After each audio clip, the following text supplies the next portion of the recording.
Assalamualaikum warahmatullahi wabarakatuh. Di sini kami dari kelompok 3 akan memberikan materi tentang sejarah dan perkembangan pendidikan inklusi. Untuk dosen pengampu yaitu ada Bapak Dr. Imam Yuwono MPD dan Ibu Dewi Ekasari Kusuma MPD. Adapun anggota dari kelompok 3 yaitu adik saya sendiri, Raisa Hadianti, Erlina, Gusti Sintia Fatima, dan Mama. Kemudian memasuki pokok-pokok pembahasan yang akan kami bahas yaitu ada sejarah pendidikan inklusif, perkembangan inklusif di dunia, dan perkembangan pendidikan inklusif di Indonesia, segregasi, integrasi, dan inklusi. Baik, untuk mempersingkat waktu, materi akan dijelaskan oleh teman saya. Baiklah, di sini saya akan menjelaskan tentang sejarah pendidikan inklusi.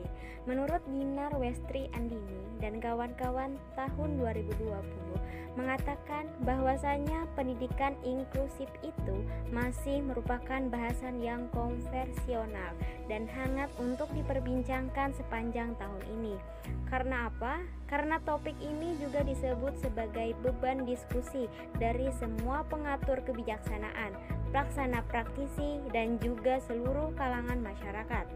Pada tahun 1901 sampai 1980, perhatian pemerintah itu dimulai dari untuk pendidikan tunanetra dan pendidikan anak berkebutuhan khusus dalam konsep segresi, dan sekaligus dapat perhatian di berbagai daerah dengan dibukanya lembaga-lembaga pendidikan khusus.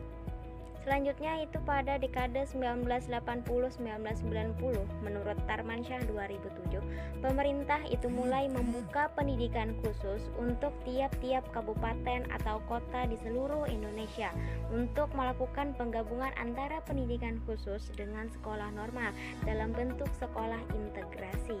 Pada dekade 1990 sampai 2000, dengan munculnya paradigma didikan untuk semua yang telah menjadi kesepakatan masyarakat, di mana sekolah-sekolah tersebut itu secara bertahap saat menerima anak-anak berkebutuhan khusus yang berada di sekolah tersebut. Untuk mendukung perjalanan menuju inklusi, Universitas Pendidikan Indonesia telah mengembangkan kerjasama dengan Universitas Tsukuba Jepang sejak tahun 2003. Selain itu juga telah mempublikasikan sebuah jurnal profesional dengan nama JESI yang mengangkat tentang penelitian dan informasi tentang pendidikan inklusif.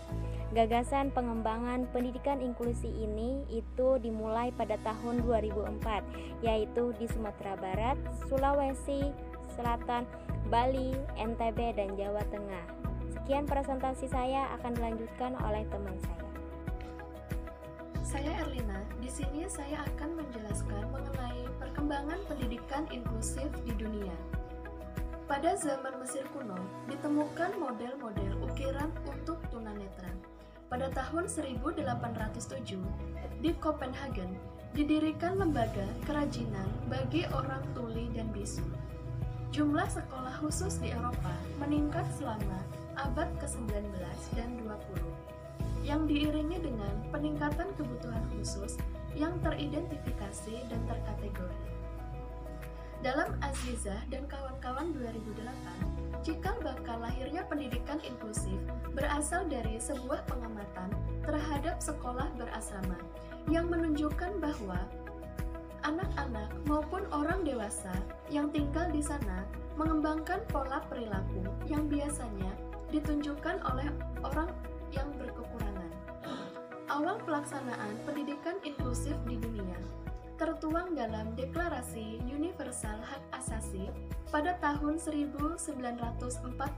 Konvensi ini mengemukakan gagasan mengenai pendidikan untuk semua atau Education for All atau disingkat EVA, di mana dinyatakan bahwa pendidikan dasar wajib dan bebas biaya bagi setiap anak. Sejarah perkembangan inklusif di dunia diprakarsai oleh negara-negara Skandinavia. Pada tahun 1960-an, Presiden Amerika Serikat mengirimkan pakar-pakar pendidikan luar biasa ke Skandinavia untuk mempelajari mainstreaming dan less restrictive environment. Selanjutnya, pada tahun 1991, Inggris mulai memperkenalkan adanya konsep pendidikan inklusif yang ditandai dengan adanya pergeseran model pendidikan untuk anak berkebutuhan khusus dari segregatif ke integratif. Tuntutan penyelenggaraan pendidikan inklusif di dunia semakin nyata sejak adanya Konvensi Dunia tentang Hak Anak pada tahun 1989 dan Konferensi Dunia tentang Pendidikan tahun 1991 di Bangkok yang menghasilkan deklarasi Education for All yang mengikat bagi semua anggota konferensi agar semua anak tanpa terkecuali, termasuk anak berkebutuhan khusus, mendapat layanan pendidikan secara memadai. Kemudian, dunia internasional mengadakan konferensi khusus membahas pendidikan kebutuhan khusus di Salamanca, Spanyol, yang mencetuskan perlunya pendidikan inklusif yang dikenal dengan The Salamanca Statement on Inclusive Education. Dalam konferensi dunia Salamanca, pendidikan inklusi ditetapkan sebagai prinsip dalam memenuhi kebutuhan belajar kelompok-kelompok yang kurang beruntung, terpinggirkan, dan terkucilkan. Upaya-upaya tindak lanjut bagi pendidikan kebutuhan khusus hingga sekarang diamanatkan kepada UNESCO. Baiklah, selanjutnya akan dijelaskan oleh teman saya. Selanjutnya ada perkembangan pendidikan inklusi di Indonesia, segregasi, integrasi, dan inklusi. Di Indonesia, banyak sekolah-sekolah yang menyediakan layanan khusus bagi anak-anak berkebutuhan khusus yang sudah berlangsung selama 1 abad lebih sejak dimulainya pendidikan anak tunanetra pada tahun 1901 di Bandung. Pada tahun 1986 dilakukan uji coba ke beberapa sekolah untuk menerima anak ABK, disusun buku petunjuk teknis pendidikan integrasi serta disusul SK Mendikbud nomor 22/U/1986. Berkembangnya pendidikan inklusif di Indonesia berawal pada tahun 2000-an. Tahun 2004, penyelenggaraan Konvensi Nasional menghasilkan Deklarasi Bandung untuk berkomitmen menuju pendidikan inklusif. Selanjutnya, ada pendidikan inklusif segresi atau biasa disebut dengan pendidikan segresi. Segresi ini atau segret artinya memisahkan. Menurut para pakar, segresi yaitu pemisahan satu golongan dengan golongan lain. Bentuk sekolah segresi ini di Indonesia adalah sekolah luar biasa atau biasa kita sebut dengan SLB. SLBA untuk tunanetra, SLBB untuk anak tunarungu, SLBC untuk anak tunagrahita, SLBD untuk anak tunadaksa, SLBE untuk anak tunalaras, dan SLBF untuk anak difabel ganda. Dalam pendidikan segresi dibutuhkan alat bantu belajar untuk siswa seperti buku-buku braille, alat bantu hitung taktual, peta timbul, dan lain sebagainya. Yang kedua ada pendidikan integrasi, yaitu sekolah reguler atau sekolah untuk anak-anak normal yang menerima ABK dengan kurikulum dan sistem pendidikan reguler atau biasa. Jenis pendidikan ini tidak membedakan antara kurikulum anak normal dan difabel. Guru tidak harus lulusan dari PLB. Sarana dan prasarana sama. Secara garis besar, perlakuan yang akan diterima oleh siswa difabel tidak ada bedanya dengan siswa normal, sehingga menjadi salah satu kelebihan ketika anak difabel bisa bersosialisasi dengan teman-temannya yang non-difabel. Yang ketiga, ada pendidikan inklusif. Pendidikan inklusi adalah instansi pendidikan yang menerima difabel dengan kurikulum dan sistem pendidikan sesuai dengan jenis kelainannya. Perkembangan pendidikan inklusif di Indonesia ini masih berujung pro dan kontra.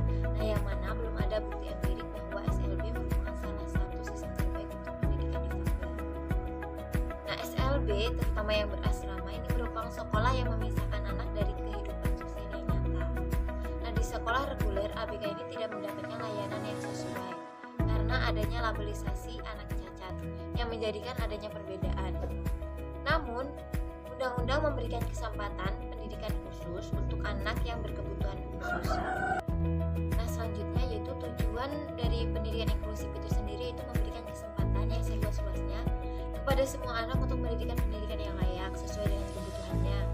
Bagaimana sih caranya? Yaitu dengan cara mempercepat program wajib belajar pendidikan dasar, menciptakan sistem pendidikan yang menghargai keanekaragaman dan tidak diskriminatif serta ramah dan terhadap pembelajaran.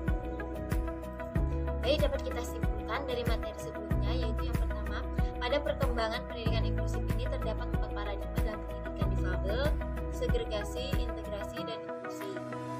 Yang kedua yaitu legitimasi awal pelaksana pendidikan inklusi dalam dunia internasional ini tertuang dalam Deklarasi Universal Hak Asasi pada tahun 1948 yang mengemukakan gagasan mengenai pendidikan untuk semua atau Education for All. Nah, di mana ini dinyatakan bahwa pendidikan dasar ini wajib dan bebas biaya bagi setiap anak. Segregasi atau segregate ini artinya yaitu memisahkan, berasal dari bahasa etimologi. Sedangkan menurut para pakar, segregasi yaitu memisahkan satu golongan dengan golongan lain. Poin keempat, bentuk sekolah segregasi di Indonesia adalah sekolah luar biasa atau SLB, yaitu ada SLBA untuk anak tunanetra, SLBB untuk anak tunarungu, SLBC untuk anak tunagrahita, SLBD untuk anak tunadaksa, SLBE untuk anak tunalaras, dan SLBF untuk difabel ganda. Poin 5, pendidikan integrasi yaitu sekolah reguler atau sekolah untuk anak-anak normal yang menerima ABK dengan kurikulum dan sistem pendidikan reguler atau biasa. Selanjutnya, poin 6, inklusif adalah mewujudkan suatu kehidupan yang ramah, tidak diskriminatif dalam segala aspek kehidupan masyarakat. Dengan demikian, inklusif ini tidak hanya menangani aspek kepercayaan. Poin 7, SLB terutama yang berasrama merupakan sekolah yang memisahkan anak dari kehidupan sosial yang nyata. Nah, di sekolah reguler, ABK tidak mendapatkan layanan yang sesuai karena adanya labelisasi anak cacat yang menjadikan adanya perbedaan.